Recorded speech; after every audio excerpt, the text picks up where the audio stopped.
this is another collaboration video with Miss Vicky B and Carie for the Coffee Addicts Club, and today we're looking at storage solutions and things.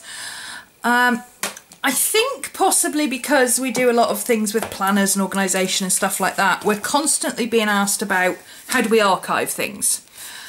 And honestly, I think perhaps there's a misconception that we're as organised with stuff that we've already used as with stuff that we're using now. I don't know. I know Carie is very organised with her stuff because she has to go back and refer to things, but honestly, if I have to refer to things that are now in a past month or past year or whatever, 9 times out of 10 I will shove it into either Dropbox or Evernote where I can access it easily. I don't tend to go rummaging around in my old planners. That said, I don't throw them out either, because quite often I've done journaling in them or something, you know, or I've got pictures in them or whatever, you know. I can't just throw them out, basically. I have 2 systems that I use, Filofax Personal and my Midori Standard. Obviously I've now got Midori Passport as well, but I haven't finished any of the books in that yet, so I don't need to worry about solution for that. But they're such tiny books, I think pretty much anything, any little box you could just pop them into.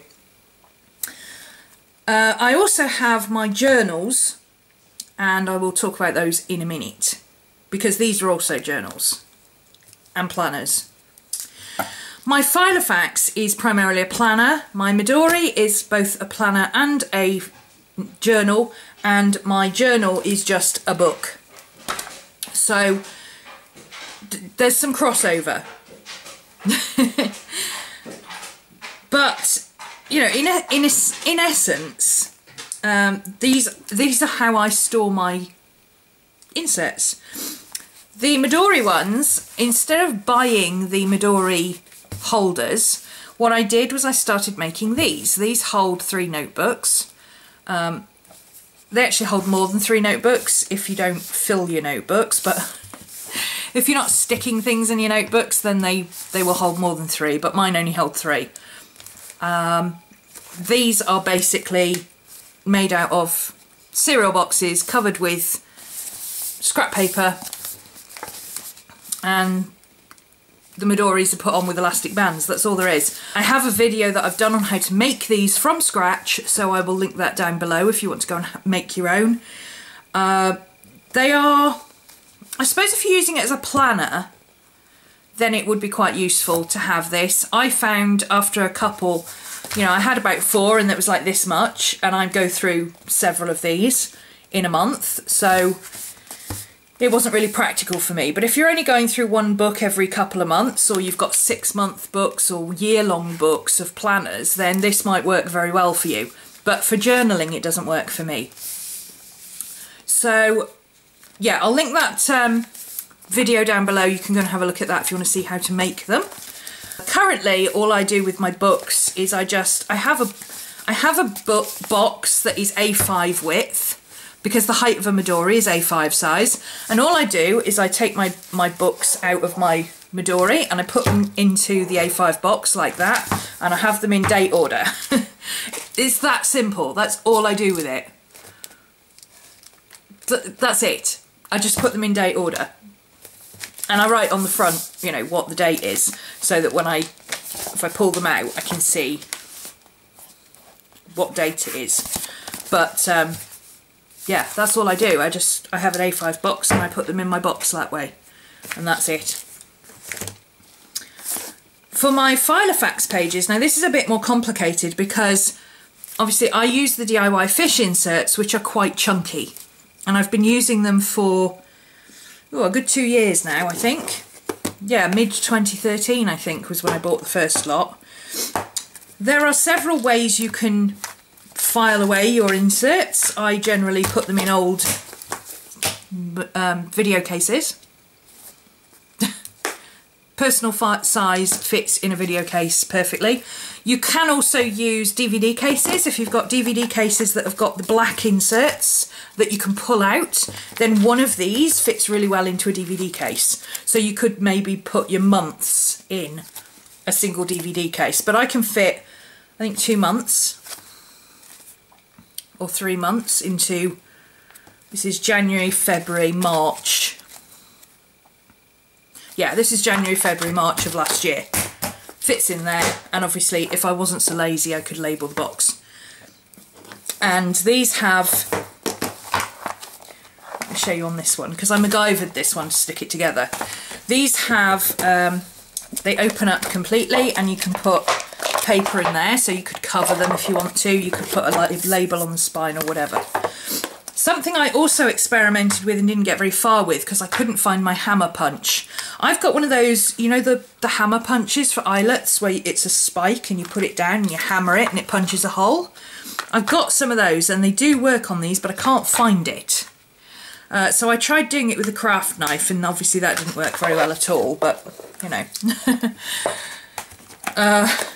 You can punch holes in these and then turn your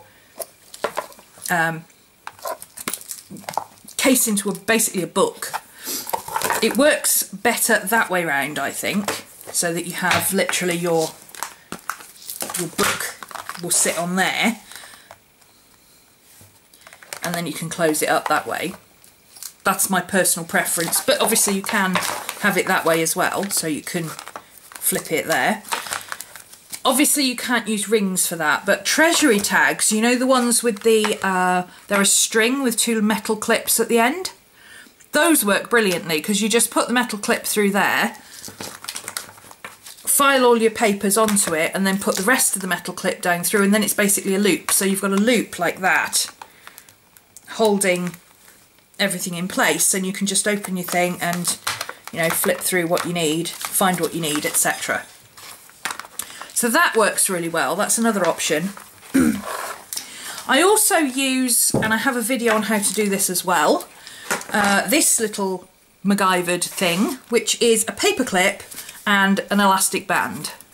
This is a fab way of putting your bits together, and you can use it with this whole thing as well. So, you know, you could line it up with the holes. It actually lines up with the middle holes, and you could put it through the middle holes so that it was there and you could still flip through it.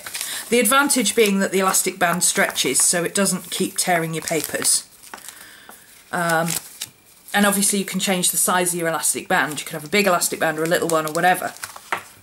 So you can do that, and then, you know, it all folds up neatly into your box as well, or you can just keep it like this. I have several of these that I've just got monthly, and I printed out. These are from Hello Cuteness. These are the monthly things that I was using for my cover sheet in my Filofax at the time, and I just put these on the front. So I've got several of these where, you know, I can just pop them into a box if I want to, and, you know, I can just flip through, and I've got March, April, May, June, July, whatever.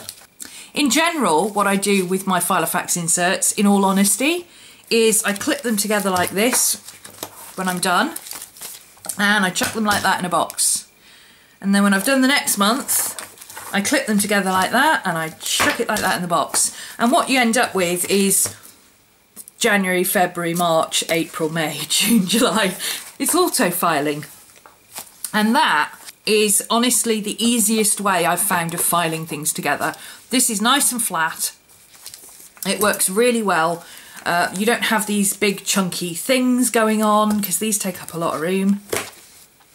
And also, if you try and put too much on these, what happens is it gets really tight here, but then it splays out here, so they don't fit on a shelf neatly.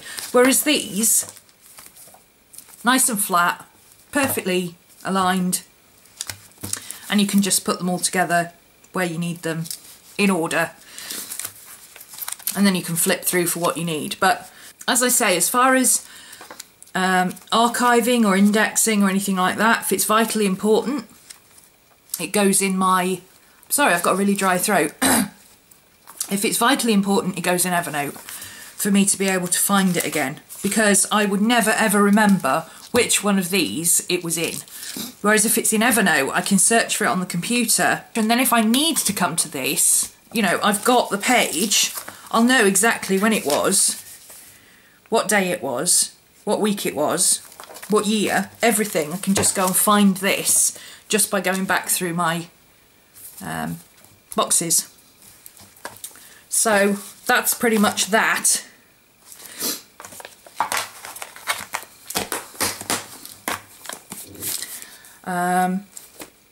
And then, so that's my, yeah, that's my Midori standard and my Filofax. And then I've got my journals. Now my journals, I tend to use this size of, well, this is a Leuchtturm, but I tend to use this size of Moleskine, or I've had bound Moleskines in the past as planners and things like that. And literally all I do is I get my Dymo tape here and I will put on the spine, so this started A, P, R, 1, 5,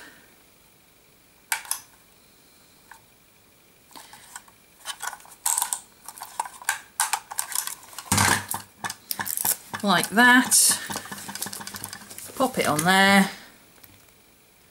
and then according to whatever date I finish it, or if it's a full month is all in one book, then I will put to whenever on the end. And they sit on my shelf like that with the labels on, and I can find my books really easily. And that's it. I don't have any archiving system for my journals. I used to keep indexes and things, but I got bored with it, I got fed up with it, and I decided it was just easier to just put my journals on a shelf with the labels on. These Leuchtturm ones actually come with labels. They have these labels, which are really nice. So you can write on your front of your book. You have spine labels, and you have 3 in each one. So if you use your book for more than one thing, you know, you can put this on and take it off and put another one on, or stick another one over the top or whatever.